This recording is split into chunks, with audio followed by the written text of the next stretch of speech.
always tell people dietitians are not the food police, and then here comes Christine saying that we can't have caffeine or alcohol. This is On Nutrition, a podcast from Mayo Clinic, where we dig into the latest nutrition trends and research to help you understand what's health and what's hype. I'm Tara Schmidt, a registered dietitian with Mayo Clinic in Rochester, Minnesota. This episode, IBS and IBD. When I mention those conditions, what comes to mind? Bloating, frequent trips to the bathroom, not being able to eat your favorite foods? Yes, irritable bowel syndrome and inflammatory bowel disease are often the culprits behind all of the above. But there are ways to reduce symptoms and live your life with less interruptions. Here to help us understand is Christine Lothen-Kline, a registered dietitian at Mayo Clinic in La Crosse and Sparta, Wisconsin. Christine specializes in nutrition therapy for GI issues and knows firsthand what it takes to get these conditions under control. Hi, Christine. Thanks again for being with me today. Hi, Tara. It's my pleasure to be here. So, IBS and IBD, do you mind defining both of those acronyms and also the difference between the two?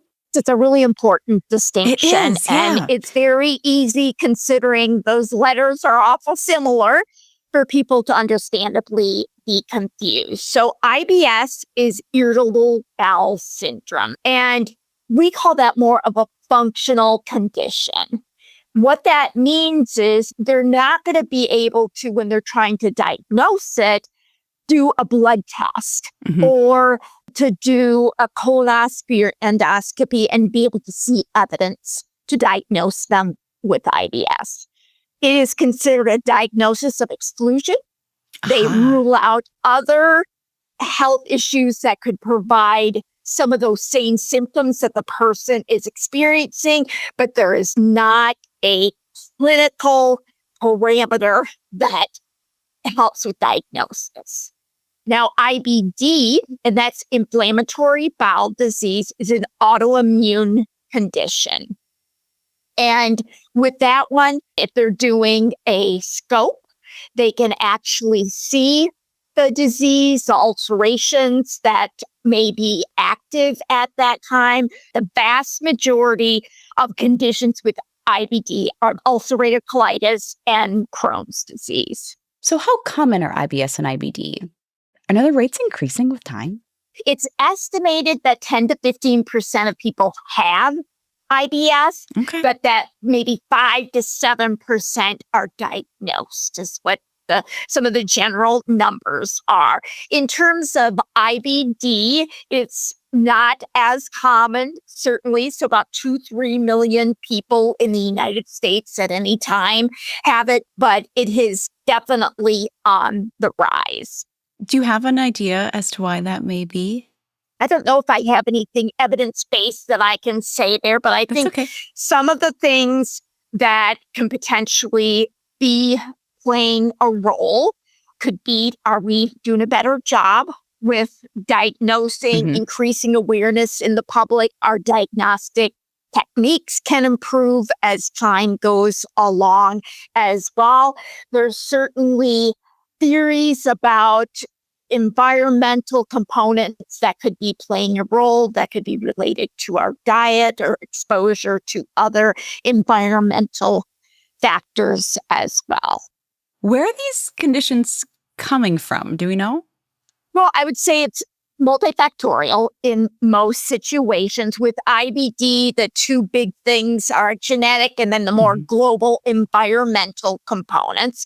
So some of the environmental components may be someone who has a higher red meat intake, could be an example. A smoker might be more likely to develop inflammatory bowel disease, as an example. I happen to have inflammatory bowel disease, and none of those and several others apply to me. So like anything, it's very individualized, and we don't know a lot. We still have a lot to learn. And you mentioned with IBS that there's really not a definitive test. So if I can be frank here, I was actually told once when I was younger by a doctor that I likely have, quote, a touch of IBS. So is there a spectrum? There absolutely is a spectrum. And some people, it is impacting their everyday life all the time. Just someone that I talked with today who doesn't go out of the house for a lot of events to go to different things that she enjoys doing, or if she does, she doesn't eat before she goes out because of fear of where's the closest bathroom going to be? Am I going to be able to get to the bathroom quickly enough? So there's someone that's more that end of the spectrum, and then maybe someone who is dealing with more mild symptoms, generally speaking. But what often happens is people will go through ups and downs. They will go through that spectrum. Yeah. Maybe they get COVID. Maybe they get food poisoning. There are different things that can trigger IBS to begin with, or can trigger a greater flare for someone as well. And tell me more about the difference, if there is one, between I have a sensitive stomach or a digestive system, I'm lactose intolerant, and a condition like IBS. I would say diagnosis is the difference. If someone has IBS, you really want to have a diagnosis of IBS to know that's what you're dealing with, because things like colon cancer is absolutely also on the rise. You want to make sure those more serious things are ruled out. You don't want to be making assumptions for your own sake that, oh, it's just IBS or it is just a sensitive stomach. We look for things like what we call alarm symptoms. So a significant change in your bowel habits, things like blood in your stool, as an example, increase in the frequency or consistency, or change in the frequency or consistency of your bowel movement. So you really want to get that medical assessment. Does having IBS or IBD increase your risk of colon cancer? IBS does not increase the risk. IBD can, depending upon kind of the situation, and ulcerative colitis has a greater risk because that is focused in the colon. So there's a little bit more of a risk with ulcerative colitis than there would be with Crohn's disease. Let's talk about some of the symptoms of IBS. Are there more symptoms than just what your poop looks like? Absolutely. Probably the most common symptom that I see consistently is bloating. Bloating and distension. Those are two different things. A lot of times they're used interchangeably. So bloating is the sensation, essentially, that you feel that you've got a balloon that's getting blown up bigger and bigger. We want to unbuckle our pants. Exactly. We get home. And I'm buying your jeans. That's right. Time for sweatpants. It's that sensation. The distension is you can physically measure that someone's abdomen has increased because of whether it's increased gas, it might be stool retention as well. So bloating, distension, gas, either direction, although probably more so in terms of flatulence, and then abdominal pain, cramping, and then constipation and or diarrhea. I feel like we use IBS as this umbrella term, but there are actually quite a few conditions under it. How many different types of IBS are there?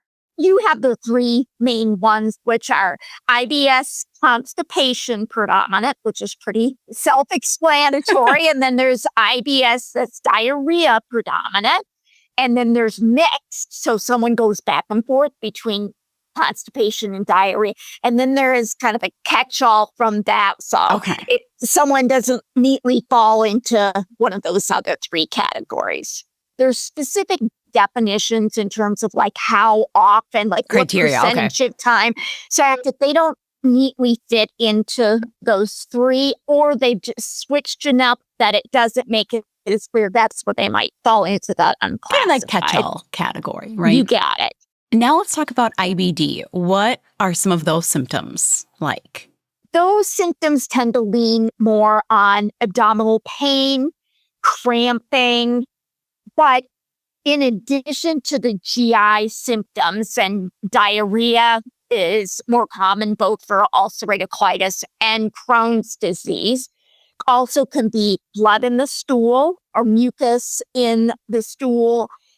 And then there are what we call extraintestinal symptoms outside of that. So that might be joint pain. That might be fatigue, for example, because again, that IBD is an autoimmune condition. So the immune system is being triggered. So now that we have that foundation, we're going to do a little segment that we call Health or Hype. Are you ready to play? Bring it on. Okay. Health or Hype, IBS is caused by stress. Hype. Okay. So if IBS is caused by stress is hype, can IBS symptoms be worsened by stress? Absolutely. Okay. IBS and IBD affect all genders equally. Well, some of the main places, one with IBS, there's about a 2-to-1 ratio with women experiencing or being diagnosed more frequently with IBS than men. And what about IBD? It's fairly comparable, gender neutral there, but there's evidence that women experience a greater burden, meaning their quality of life tends to be impacted more greatly. Also, women tend to experience those symptoms more during their reproductive years. With men, they're more likely to be diagnosed earlier in more their teen and young adult ages. Health or Hype, you can cure IBS or IBD with diet alone. Hype. That's definitely hype, although diet can play a key role in managing both IBS and IBD. IBS and or IBD can be treated with smaller portions of food. Hype. It is, again, a very key beneficial component really for any GI related issue. In most cases, eating more slowly, smaller, more frequent meals, chewing food really well, things I call kind of gut 101 items can make a big difference, but they're not going to resolve either issue. Excellent. Medications like birth control and antidepressants can exacerbate symptoms. Hype and health. When it comes to antidepressants, there are certain categories of antidepressants that are actually used in the treatment for IBS and can benefit symptoms. I didn't know that. When it comes to birth control, just hormonal changes in general trigger GI issues. It's not uncommon for women leading up to and during the first few days of their period based upon those hormonal changes. We have actually had an episode related to menstruation before, and we used the phrase period poops. This is a real thing. It absolutely is. And that says a lot right there. Health or Hype, only adults get IBS or IBD. Absolutely hype. Definitely kids are experiencing those same conditions, especially with IBD. The younger someone is when they're diagnosed, generally speaking, their symptoms tend to be more severe as well and has greater impact potentially on their growth and development as and well. Growth, right? If we're not absolutely eating enough, right? We gotta grow. We gotta nourish those growing bodies. Yeah. Last one, Health or Hype. IBS can be the result of low stomach acid. I would say hype on that one. It might be something that someone is experiencing with either of these conditions. Okay. If they're dealing with maybe reflux, heartburn, but it is not something that is causing either of these. Is it possible to have both IBS and IBD? That sounds horrible. Absolutely. I have it myself. And Christine, although I've been really quite lucky in recent years on both sides of that, but you can absolutely experience both. What often happens is someone's diagnosed with IBD, well, then they're in what we'd call more clinical remission. So those inflammatory markers are down, and if we went in and did a scope, there's no evidence of active disease, but they're still experiencing the bloating, the gas, abdominal pain, maybe diarrhea. So then that's not IBD that's triggering it because it's not active, but oftentimes IBD is blamed for it, regardless of whether it's active or not. So there's a lot of overlap. It just depends upon whether that IBD is active or whether it's in clinical remission. And someone may not even be diagnosed with a separate IBS, but are experiencing those ongoing symptoms. And you've just used the phrases or the words active and remission. So is that what we're talking about when we talk about I'm in a flare? Correct. And is that more IBD related?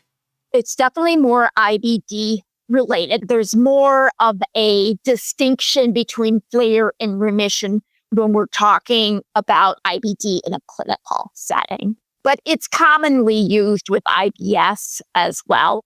Can you tell us more about what's happening in the body during a flare? I'm hearing inflammation. I'm assuming more symptomatic. What else? Those are really the main things. It's just that inflammation is active again. If they're going to go in and do a colonoscopy, for example, then they're more likely to see that visual distinction. People can have scar tissue from where they've had ulcerations that are healed. Sometimes that causes a narrowing in different places in the intestinal tract, but it's going to be visible typically. They also can do biopsies that can better assess stages as well. If someone listening thinks they may have IBS or IBD, what's the first step? What do they share with their healthcare provider? The symptoms that they're experiencing, how long they've been experiencing them, anything that might have led up to when they first started experiencing them. Because again, maybe it's triggered by they had an episode of food poisoning. And sometimes that can be what sets things off, or they have antibiotics because of a particular ear infection or something. So just giving that provider as much background of what led up to or any kind of key things that might have preceded when they started to experience the symptoms. And then anything that they feel like either makes it better or makes it worse, what they've tried. But what I really stress is the importance of don't try to self-diagnose when it comes to something like this. Go to the doctor and make sure you're getting that assessment for what the most appropriate next steps would be.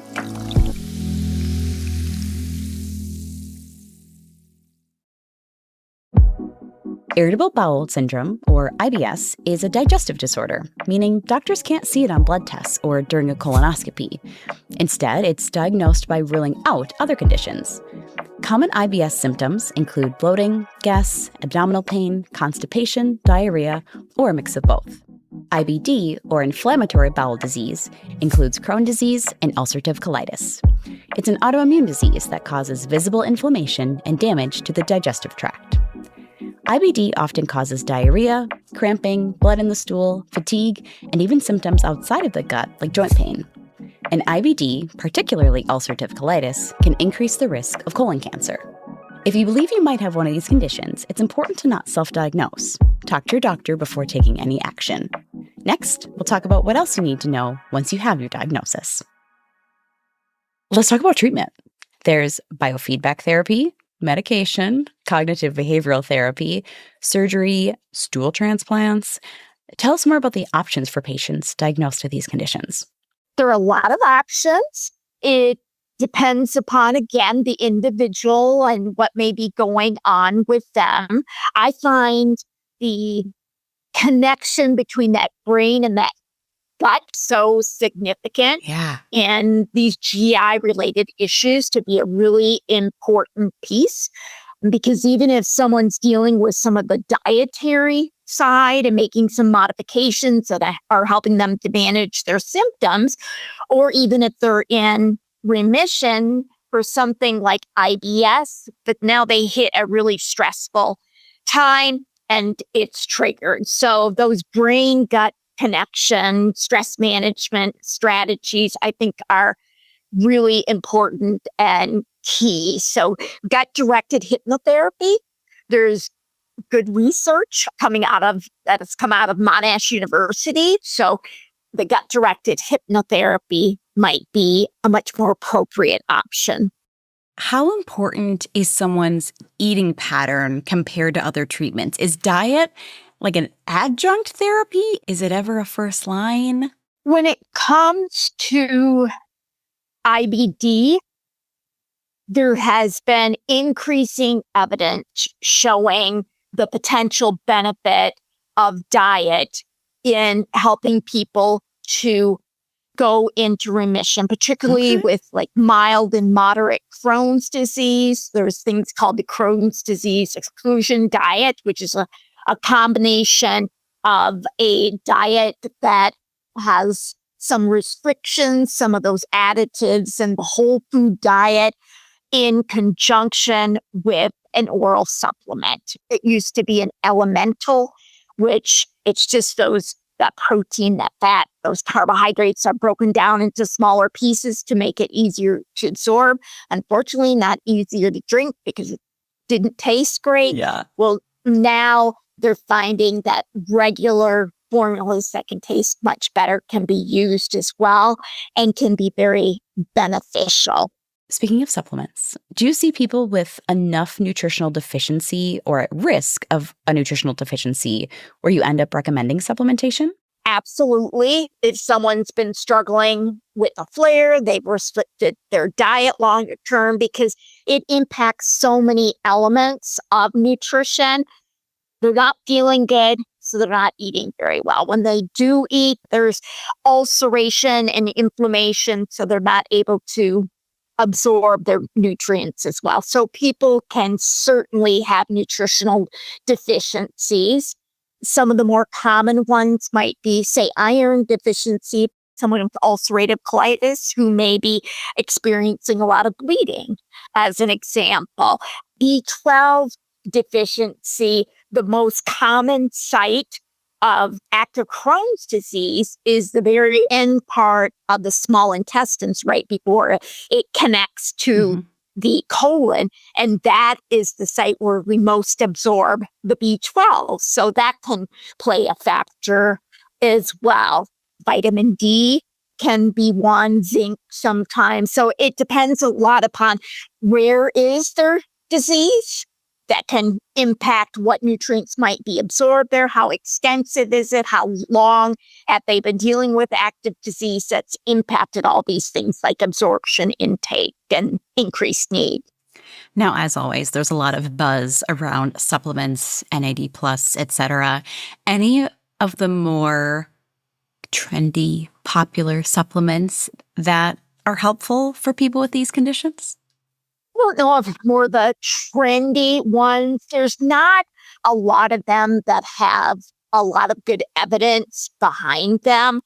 I think we always need to be somewhat cautious with supplements. Now, at the same time, a lot of people, particularly with IBD, but GIs in general, are looking for non-medication alternatives. That's absolutely understandable. Sure. Try to share with them just things to keep in mind. One is that limited regulation as well, that it's the Wild West out there in terms of you go on some sites where you may purchase things and you don't know where some of those things are coming from. What type of safety precautions are they actually getting what they think they're getting? So certainly choosing a company that has more reliability, that you have endorsements like a third party that does review supplements to make sure they have what they say they have and they don't have other things that could be detrimental. So looking for things like that, I encourage people just to be cautious. Now, at the same time, there are some that have more evidence. So is curcumin. That's the active component in the spice turmeric, but in much higher concentrations typically. That's just one example. The challenge is you have studies and they use different amounts and different maybe populations that they do them on, different lengths of time. So right now there's not a standard, okay, this much for this long in these situations. So that's where there can still be some challenges. Yeah. And as always, introducing something new when someone is trying to find the triggers to their symptoms just makes your experiment a little bit more complex, right? Absolutely. And then potential interactions with medications could still provide risks as well. What role do you feel like the microbiome plays in IBS and IBD? Are you talking about that with your patients? Absolutely. We know that 70% of our immune system is our gut. So it's not just related to more kind of quote obvious things like our digestive tract, but it's related to so many other health issues as well. So the microbiome is a really important piece of helping someone to manage whether it's their symptoms or their underlying health issue as well.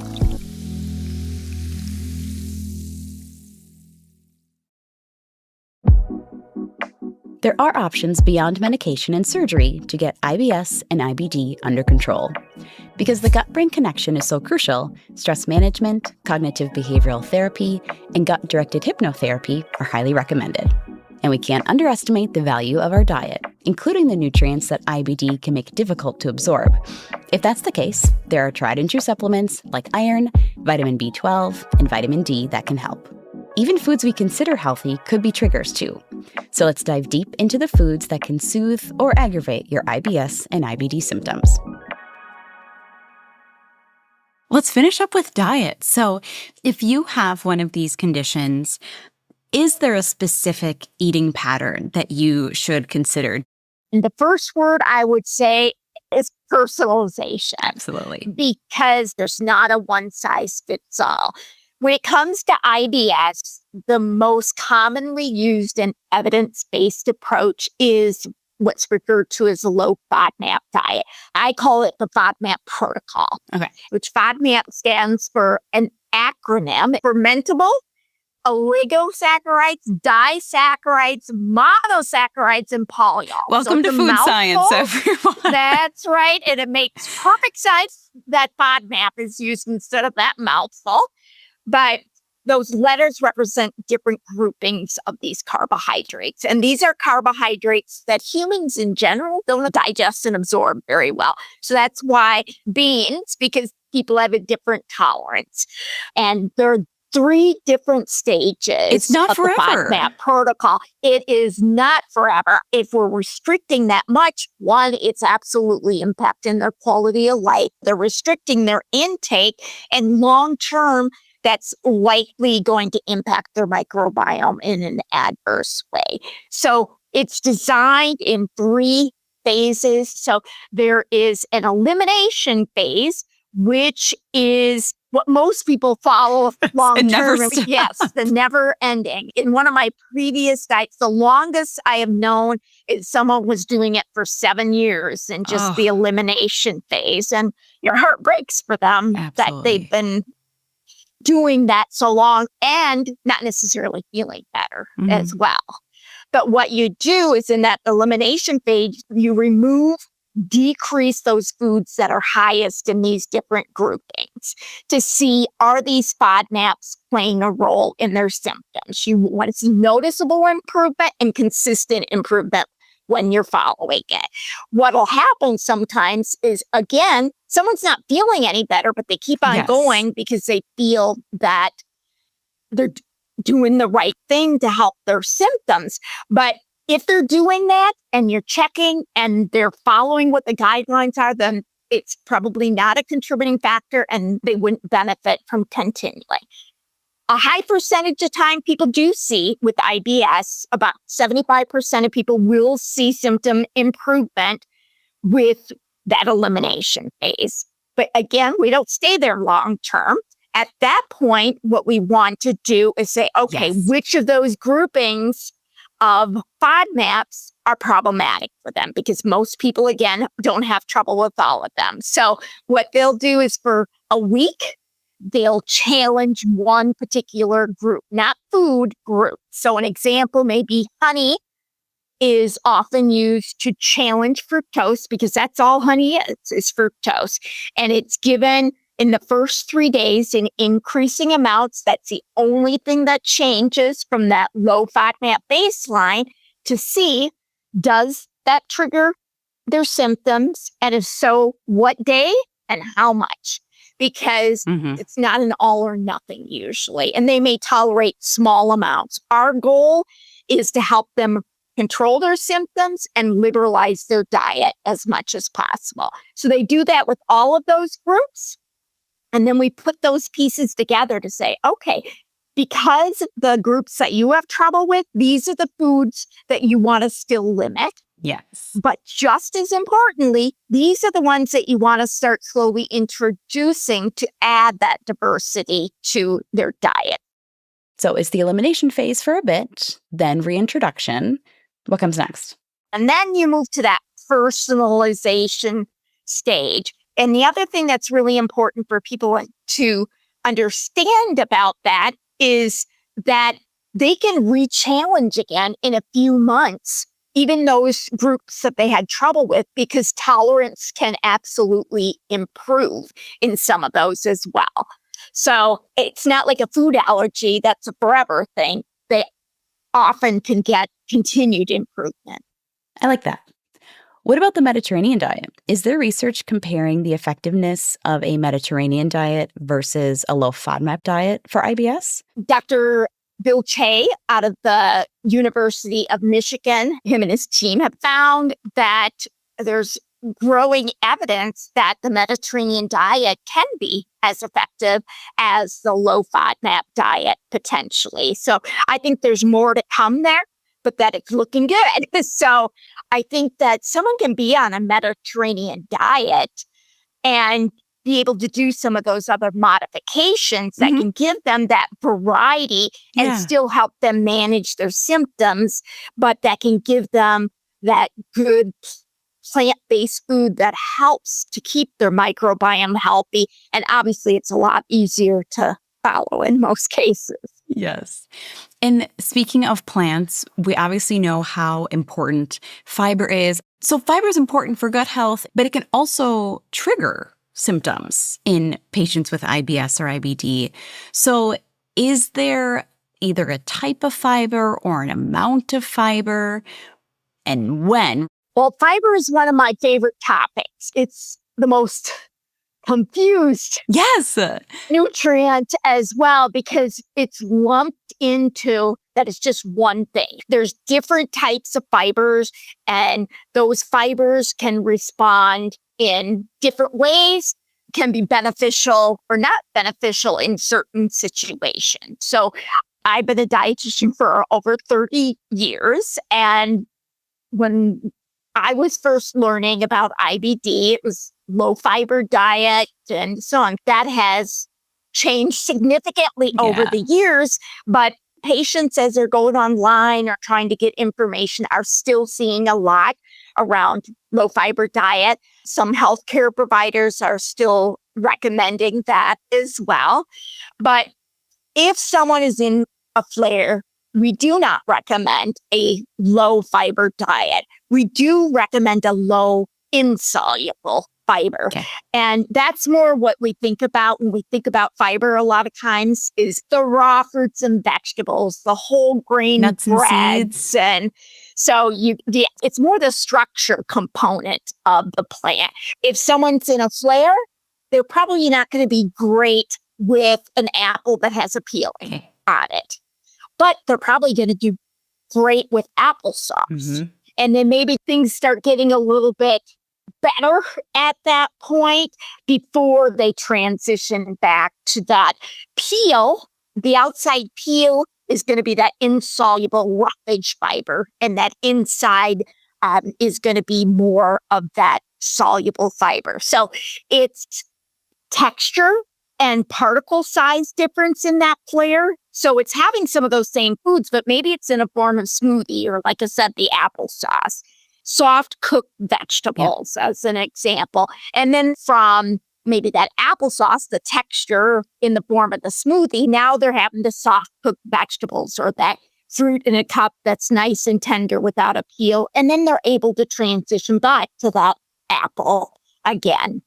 So fiber is really key and shouldn't be viewed as a bad guy when someone's having symptoms or a flare. And that's where working with a registered dietitian that has experience with GI issues can help so much in making sure they're getting as much variety as possible while they're managing their symptoms. Yeah.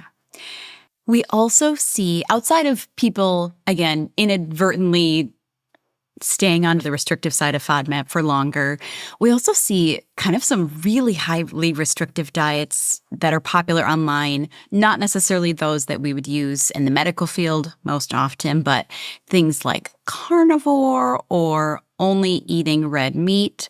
I personally got a little bit of bad press for simply saying maybe you should not do that. Do you have patients coming in, sometimes doing like highly restrictive, sometimes like singular food group diets? Definitely. Again, people with best intentions are willing to go to those extremes to try to feel better. So completely understand where they're coming from. But we know that a variety of foods, those variety of plant-based foods are what's going to feed a healthy microbiome that's going to provide the nutrients that we need. It's going to put someone's health at risk. Then I'm going to discourage them from doing something so restrictive. Again, for their mental health, for their quality of life.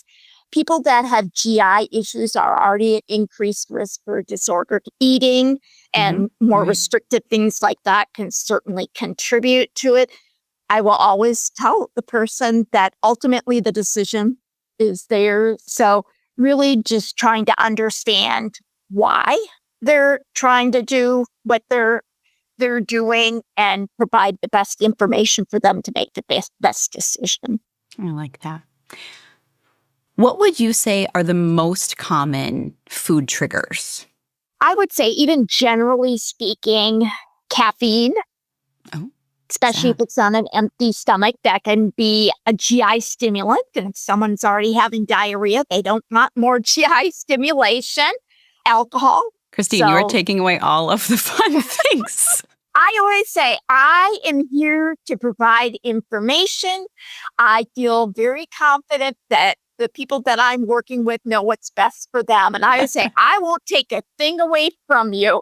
I'm here to give you the information so you can make the decision that's best for you. I always tell people dietitians are not the food police. And then here comes Christine saying that we can't have caffeine or alcohol. Thank you. And now to add to the list that is adding to our food police distinction, sugar, concentrated sweets or beverages. And then there's growing evidence around additives, different types of food colorings or fillers or things like carrageenan and so on, that there's growing evidence of the role that plays, again, with our microbiome and how that could trigger some of these GI conditions.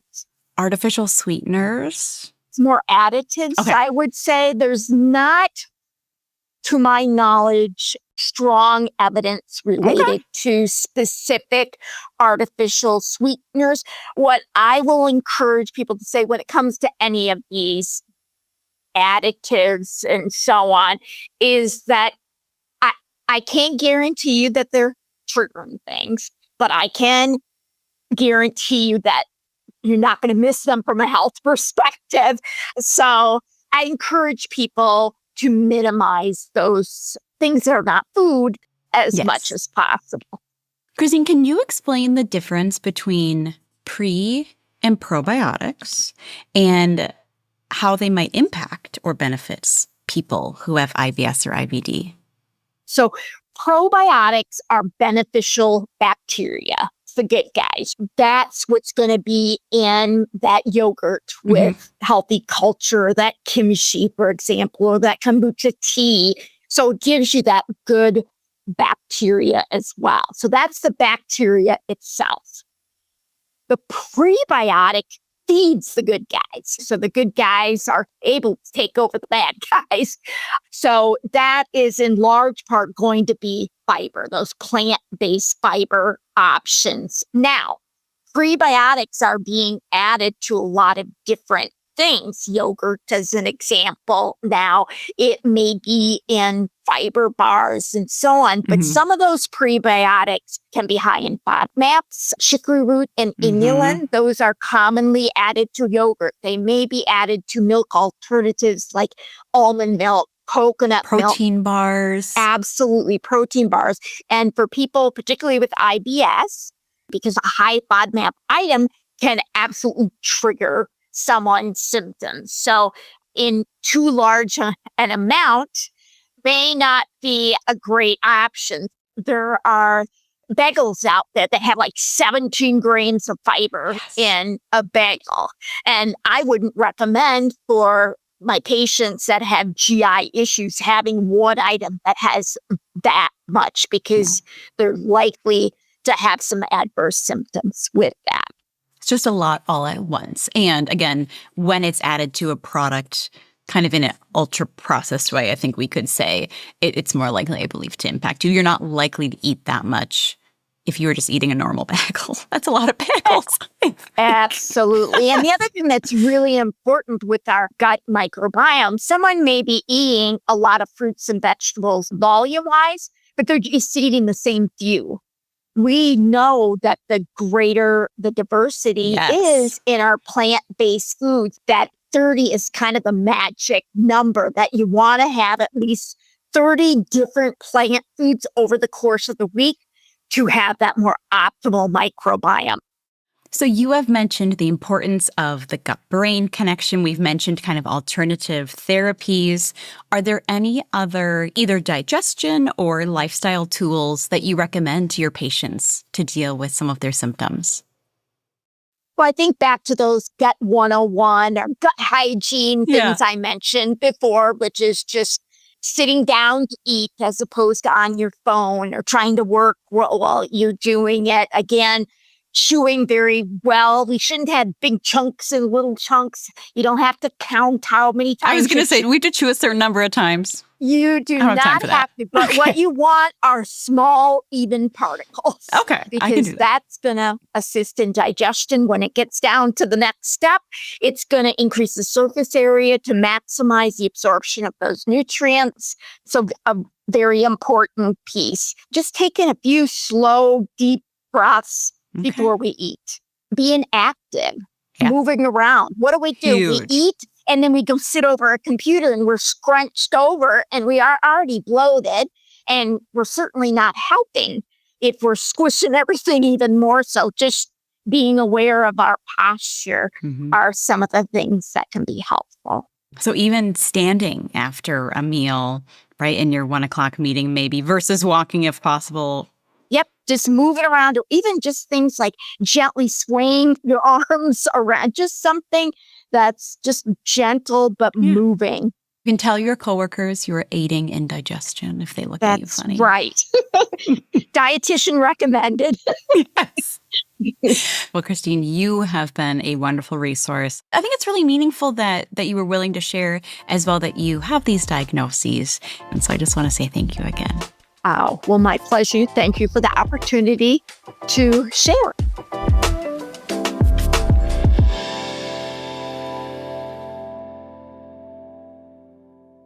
When it comes to IBS and IBD, there's no one-size-fits-all diet. For IBS, the low FODMAP protocol is the most evidence-based approach, but it's meant to be temporary. The goal is to identify your specific triggers, then add back in as many foods as possible. And there's growing evidence that a Mediterranean-style diet may be just as helpful in managing symptoms. Then there's the F word, fiber. But it's not something to fear. It's more about choosing the right type at the right time. During an IBD flare, softer, soluble fibers might be easier to tolerate than raw, high roughage foods, and people can gradually work back up to higher fiber options as symptoms improve. Having these conditions might mean you have to restrict what you eat, but you don't have to go to extremes. Instead, try the least restrictive approach that helps you feel your best. Simple habits like eating mindfully, chewing well, and moving around after meals can make a real difference for digestion. And remember, while IBS and IBD can make an undeniable impact on your life, knowing your body and doing what you can to support a healthy gut can make all the difference. That's all for this episode, but if you have a follow-up question, leave us a voicemail at 507-538-6272, and we'll answer it in a future episode. For more On Nutrition episodes and resources, check us out online at mayoclinic.org/onnutrition. And if you found this show helpful, please subscribe and make sure to rate and review us on Apple Podcasts or your favorite podcast app. It really helps others find our show. Thanks for listening. And until next time, eat well and be well.